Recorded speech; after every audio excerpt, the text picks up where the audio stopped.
पाठ 30। यीशु मसीह के द्वारा लाजर का मृतकों में से जिलाया जाना। सत्य, प्रभु यीशु ही शारीरिक और अनंत जीवन का दाता है। बाइबल आयत, यीशु ने उससे कहा, जीवन और पुनरुत्थान मैं ही हूँ, जो कोई मुझ पर विश्वास करेगा वह जीवित रहेगा। यूहन्ना 11:25। परिचय। 5000 लोगों को खिलाने के बाद जब प्रभु यीशु ने लोगों का राजा बनने से इनकार कर दिया तो लोग जैसे उसके पीछे चलते थे वैसे चलना छोड़ दिया। वे ये नहीं समझ सके प्रभु यीशु का उद्देश्य उनका राजा बनना नहीं किंतु उनका मुक्तिदाता बनना था। किंतु उससे पहले प्रभु को अपना अंतिम और महान चमत्कार दिखाना था। यूहन्ना 11:1-6। प्रभु यीशु को बताया गया कि उनका प्रिय मित्र लाजर बीमार है। यीशु मसीह घटना के घटने से पहले जानता था कि क्या घटने वाला है। परमेश्वर ही महिमा को प्रकट करने के लिए क्या कारण होगा उसके प्रभु ही जानता था, और ऐसा करने के लिए प्रभु यीशु सही समय जानता था। इसलिए प्रभु यीशु ने बेतनियाह है यहाँ लाजर निवास करता था, वहाँ जाने से पहले 2 दिन इंतजार किया। यूहन्ना 11:7-16।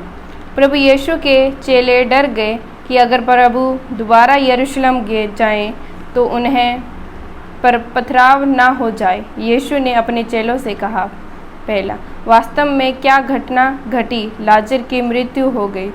दूसरा, प्रभु क्या करने जा रहे हैं? लाजर को जिलाने के लिए। तीसरा, क्यों उसने इंतजार किया? जिससे आप विश्वास करें। यीशु परमेश्वर है। जो भी परमेश्वर करता है उससे यीशु जानता है।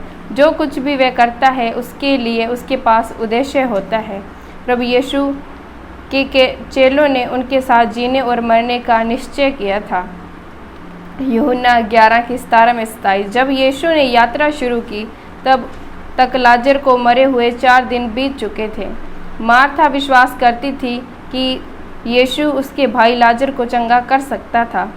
मार्था विश्वास करती थी जो कुछ यीशु परमेश्वर से मांगेगा परमेश्वर उसे देगा। प्रभु ने मार्था से कहा कि लाजर जी उठेगा, किंतु मार्था ने सोचा कि अंतिम दिनों के बारे में कह रहा है, जब न्याय के लिए जब लोग जी उठेंगे। तब यीशु ने कहा, मैं जीवन और पुनरुत्थान हूँ, केवल परमेश्वर ही जीवन दे सकता है।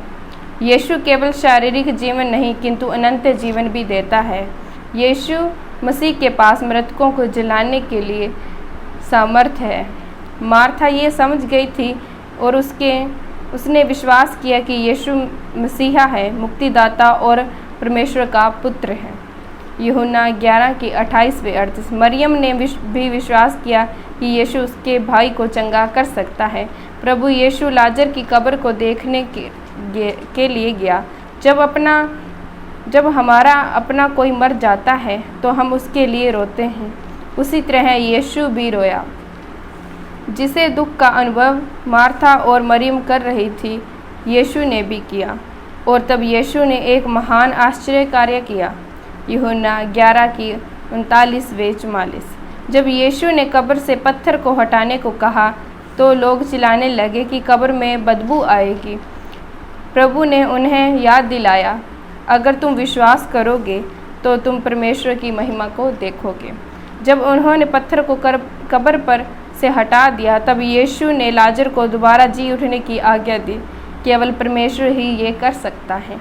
लोगों को विश्वास दिलाने के लिए यीशु ने यह किया, जिससे वे विश्वास कर सके कि परमेश्वर ने उन्हें भेजा है। कुछ ने विश्वास किया और कुछ लोगों ने उन्हें मारने की योजना बनाई। यूहन्ना 11:45-48-53 आए। इस्राएलियों के अगुवे यीशु के द्वारा किए गए चमत्कार के बारे में जानते थे, इसलिए वे डर गए कि सब उस पर विश्वास न कर लें, क्योंकि अगुवे अपने रुतबे को लोगों पर बनाए रखना चाहते थे। इसी कारण उन्होंने यीशु को मारने की योजना बनाई। व्याख्या। कई बार हम अपने चारों तरफ घटनाओं को नहीं समझ पाते और ऐसा लगता है कि परमेश्वर ऐसे क्यों कर रहा है। हमें पूर्ण रूप से विश्वास करना और परमेश्वर को हमारे जीवन के उद्देश्य को पूरे करने के लिए छोड़ देना है। लाजर क्यों मरा? मार्था और मरियम ना समझ सके, किंतु उन्होंने परमेश्वर के उद्देश्य पर विश्वास रखना सीख लिया। पूछें, इस कहानी में आपको कौन सी बात अचंभित करती है?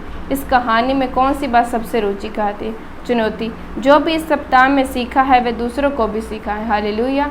अगर आप प्रार्थना कराना चाहते हैं और इस वचन के बारे में और जानकारी प्राप्त करना चाहते हैं, नीचे दिए गए नंबर पर कॉन्टैक्ट करें। आमीन।